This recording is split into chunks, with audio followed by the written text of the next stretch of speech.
So welcome to our second Twitter Spaces episode, hosted by myself, Helen Woodward, on behalf of Zen Educate. So joining me today, we have Dr. John Stevens and Rafi Kiddin. So thank you both for joining us. John, would you like to begin by introducing yourself? Do remember to unmute as well. Thanks, Helen. So, as Helen says, my name's John Stevens. I am the Chief Executive of Bright Futures Educational Trust, which is a schools trust based in the Northwest. So we're a multi-academy trust of 12 primary, secondary and some special schools, both primary and secondary sector special schools. I've previously worked as Director of Children's Services and in the civil service. And I am a volunteer regional safeguarding manager for St John Ambulance. Thank you, John. And Rafiq, would you like to introduce yourself? Certainly. Hello, everyone. My name is Rafi Kiddin. I'm an independent social worker, a social worker by profession. A lot of my work is around independent reviews, so serious case reviews or domestic homicide reviews. I chair a fostering panel for an independent fostering agency and do a variety of mainly investigative work. So that's me. Thank you, Rafiq. So we're going to be talking about safeguarding today, and more specifically discussing safeguarding in the coming winter months and childhood neglect.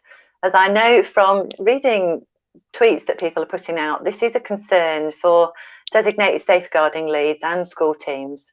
I'm going to begin by reading the definition of neglect from Keeping Children Safe in Education, just to help us focus on exactly what we're talking about. So neglect is the persistent failure to meet a child's basic physical and or psychological needs, likely to result in the serious impairment of the child's health or development.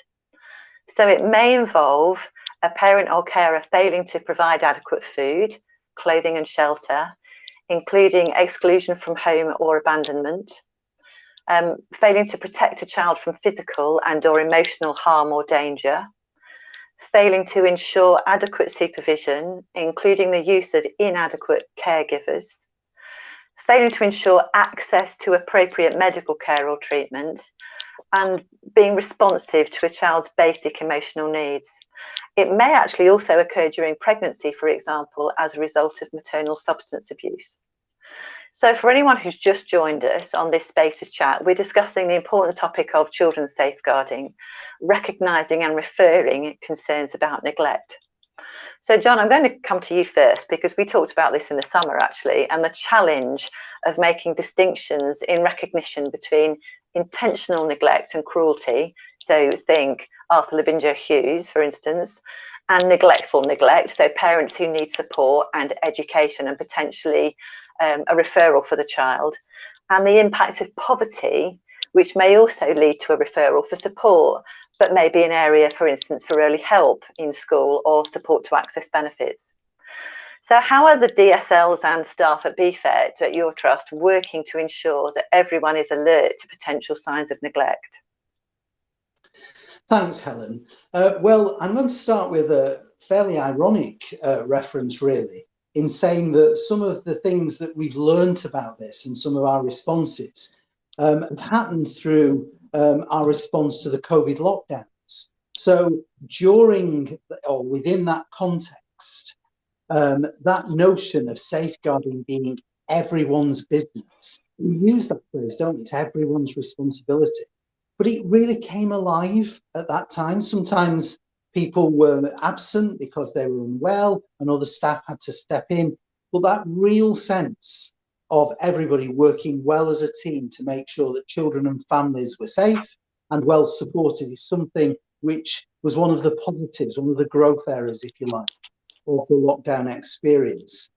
And part of the ethos of my trust, which is often led, but not exclusively led by DSLs, is this sense of really knowing our children and families well, taking a whole team approach so that a whole range of pastoral people, or actually people who wouldn't apply that label to themselves, but who just see themselves as having care and responsibility for children, young people, families and communities, all of them working really well together, not least taking a positive, supportive, crucially a non-judgmental approach to families and to children, and forming really good relationships, which then, of course, enables us to make strength-based assessments of what's happening in a family. So yes, the child may present with perhaps some signs of neglect, but actually it's about saying, you know, actually what is there in this family? What is there in this context which is positive,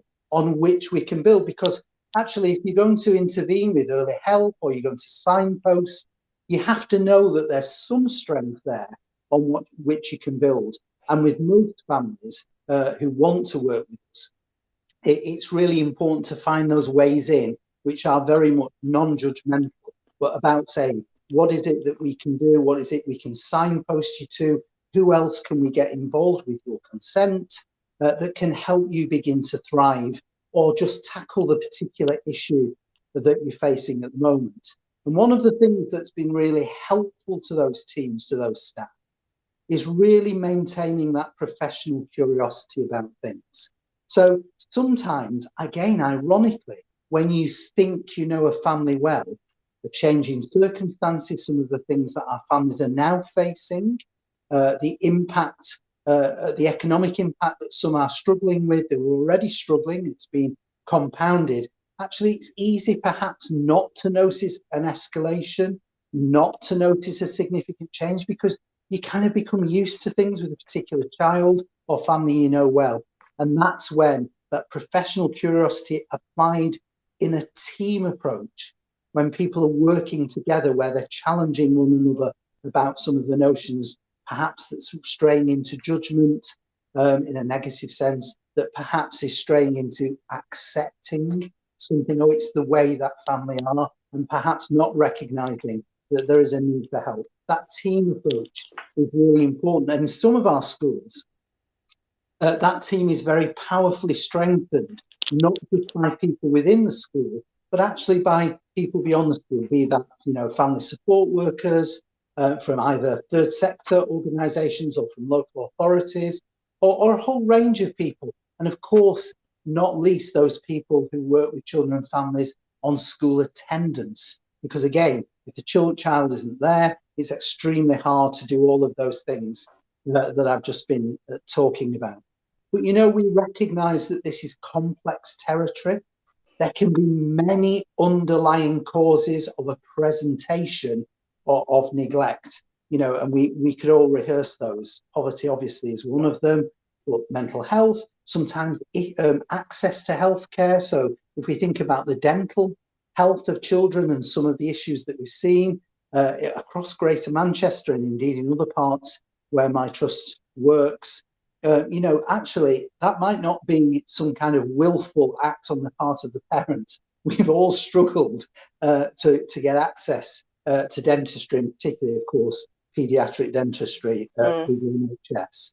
So, you know, whether we think, and you made an interesting distinction at the start, Helen, around that sort of willful, you and I, as you said, talked about this, that kind of deliberate neglect. But actually, whatever it is, however we contrast it, some kind of response is required to support that child, and it's the analysis from that first response that then helps us to know where to go next for the most appropriate help. That's really helpful, John, and I love that you've talked about a strengths-based approach as well. You know, because we so often forget that we need to look for those strengths and help families build on those. Okay. It's so easy, isn't it? When you have a presentation in a child that's concerning, something that, you know, you're worried about on behalf of that child, it's so easy to forget that there are some things. It might be a particular adult in that context. It may be a wider family connection or somebody in that family who can provide help and support. And then you're giving agency to the family and helping to build around that strength. Yeah, absolutely. Okay, I'm going to jump us on and just have a talk with Rafiq for a bit, because I know, Rafiq, you've recently carried out an audit for a children's social care team looking at responses to neglect referrals. And we often look at where things have gone wrong, and we have inquiries about things that have gone wrong, which I understand. but I'm especially interested to hear about the good practice that you found and the impact of that, and what we can learn from when referrals and the kind of joint working that John's talking about, when those things work really well. Can you tell us some of the things that you found in your work recently? Absolutely, and some of these issues will touch on what John has already mentioned. A really important issue is when it works well, practitioners, teachers, people in the caring professions know their children and parents well and take the time to build relationships with them. And particularly for children, it's about creating that space where there's trust. And you can build on that. And it connects with John's point about being non-judgmental. We do have to make judgments from time to time, but that's different from being, that's different from judgmentalism. What's really important as well is when there's a degree, a big degree of professional curiosity, you know, it's really important that we are tenacious at times and curious, and keen to find out what's going on in families. We may come across presentations that concern us in some way, but we don't know what's happening in the family. So it's really important that we are professionally curious, and professional curiosity and professional tenacity play a significant part in when interventions work well. Again, when there's strengths-based approaches are incredibly important. Connects with the kind of think family approach. What are the things that are working really well in this family, and what can we build on, and what can we use to develop and garner trust? And there's some really kind of obvious things about not just being persistent and tenacious, but being kind and gentle, and non-critical, and leaving space to ask questions and find out more about the children that you're working with. It is complex. One of the things that I disagreed with Lord Laming about when he undertook the review into Victoria Climbier's death over 20 years ago, he said it was all about doing simple things well. There's so much in terms of safeguarding and responses that isn't simple, and it isn't and that is complex. And it's important that in that sense, we build relationships with each other in the multi-agency forum. You know, that good practice will stand or fall often on the basis of the quality of the relationships that professionals will have with each other and the trust that they build and engender with each other. I think it's really important as well when things work well that families have clear information, you know, in terms of what's been required of them. If there's an intervention, an early help intervention, a child in need intervention, and you're involved in that as part of the multi-agency arena, that there's a clear plan. Families, parents, carers know what's expected of them. When it works well, it's about listening to children. It sounds so obvious sometimes, but actually taking the time to find out what's happening to children in their lives, to talk to them, ask them questions. And one of the issues that's been particularly prevalent in serious case reviews is the ability for us to actually see life through the eyes of the child, to understand what's happening in terms of how that child or young person might be experiencing it. So those are the kind of key elements, Helen, where it works well, that we need to be aware of. Thanks, Rafiq. And there's some great messages there about seeing things through the eyes of the child. So a really clear commitment to a child-centered approach, and really important messages about the quality of relationships that we build with children and with families, and the clarity of information, so that everybody's really clear about what's expected and what's required. And I know, again, John, something that you and I have talked about previously is the importance of accurate recording as well, and the role that plays in successful and supportive referrals. So I'm going to come back to John now and say, you know, what kind of evidence and indicators help staff make the distinction between what they're seeing and clearly recognising and neglect safeguarding concern? Because I think there's a myth sometimes that it's really, really hard to work with neglect. So can you talk us through that, how you manage that in your trust? Yeah, I mean, I think this notion of it being really hard is sometimes just that business of engaging with the complexity that Rafiq just mentioned, Yeah. and sometimes being able to describe that accurately, or the thing that just tips it over the edge for you, that says actually this is more than we thought it was, or this is beginning to look like a more worrying picture, can sometimes be quite hard to capture.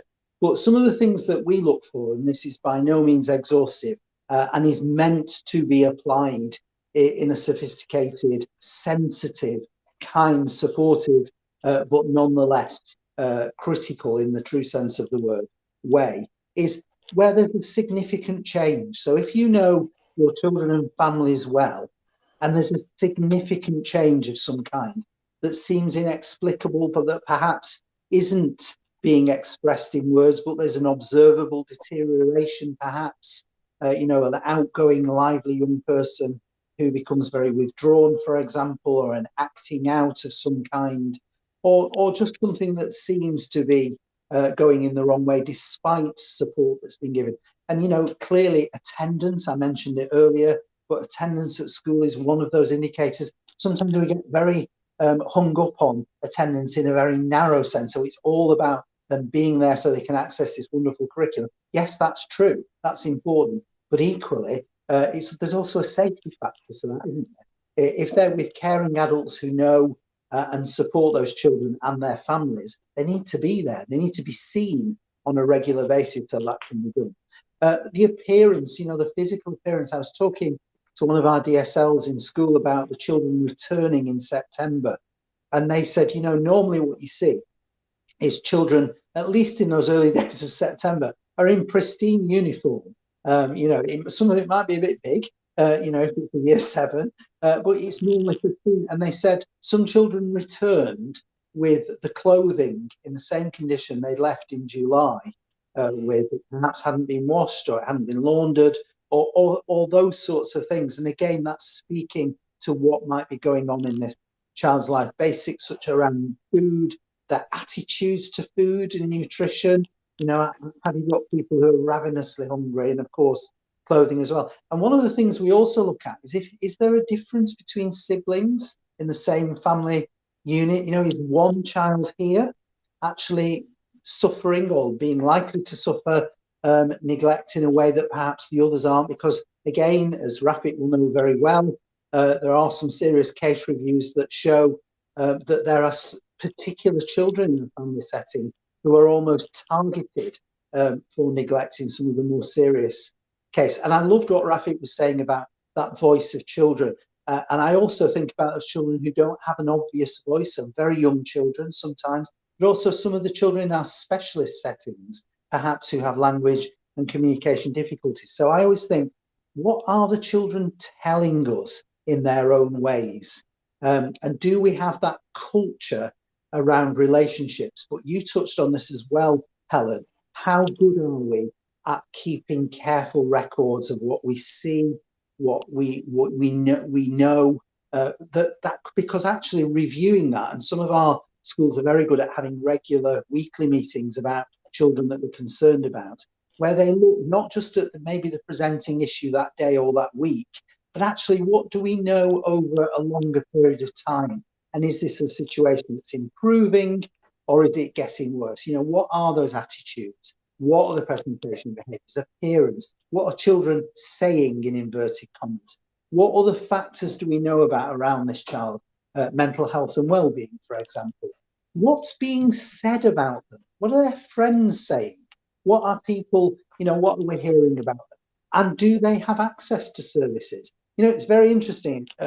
I'll be as quick as I can with this. I talked at the very beginning about how the lockdown situation and COVID had been quite helpful. And one of the helpful things was the excellent relationships we built with people like public health. In Blackpool, we have maintained that relationship, and school leaders have regular meetings now with the Director of Public Health, not because of COVID, but about a whole range of public health issues.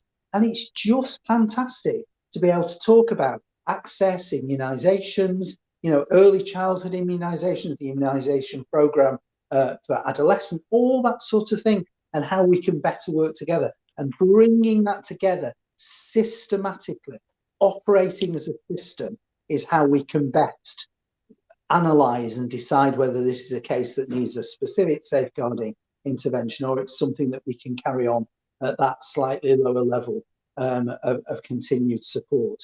But for us, it's never just about the emergency. It's never just about the one-off. It's always about that longer-term picture and longer-term care and support. Yeah. Okay, that's very helpful, John, because you're putting it in a really long-term context. So it's not just about an event. Actually, it's about this is about children's lives, and that continue before and after the event, if you like. Yeah. Okay. So Rafiq, I'm going to come to you and ask you about some of the things that from your work you've seen stop people from recognising the seriousness of safeguarding concerns, or stop people passing them on. What is it that makes people hesitate? Thanks, Helen.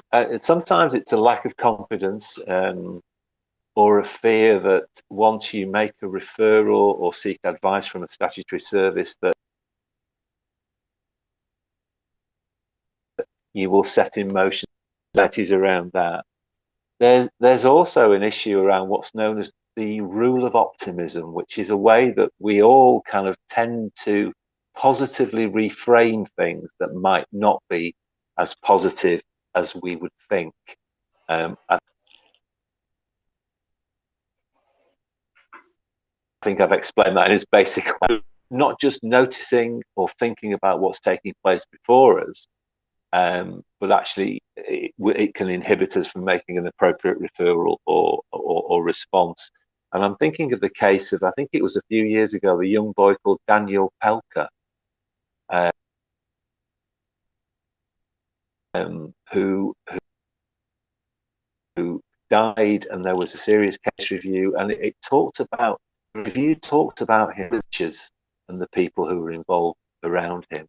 And you kind of ask the question, so what is it that stops us noticing, that stops us seeing what's before us? And some of those things, you know, the rule of optimism, fear, anxiety around what might happen if we make a referral, those things can be real kind of inhibitors. And in that sense, it's kind of good to kind of build relationships within the multi-agency forum, build relationships with the social care organisation, so you can ask for advice or a consultation. You don't necessarily sometimes have to make a referral, but if you want to seek advice about something that might be a little bit more complex than what you think it is, then that facility, that service is there for people. So those are the things, I think, Helen, that are really kind of main inhibitors, I think. That's really helpful. Thank you, Rafiq. We're coming very close to the end of our session this afternoon. I've got one last question that if we can have a super quick response to, that would be great.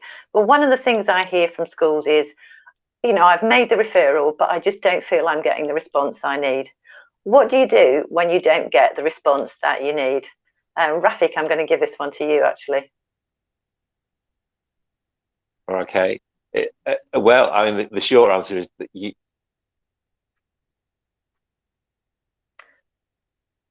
actually, Rafiq, you're dropping out. I'm sorry, I don't know why, but I'm going to give it to, not sure why, I'm going to give it to John then.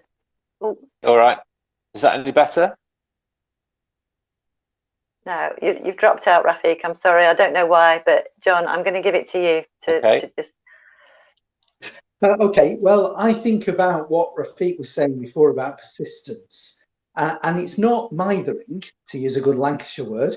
It's about persistence on behalf of the children and of the family. That's the first thing. The second thing is, it's about having those a priori relationships with other agencies. So actually, you're not getting into that realm that, again, I very much recognise that Rafiq mentioned. Around fear, because actually these are people with whom you have a professional relationship.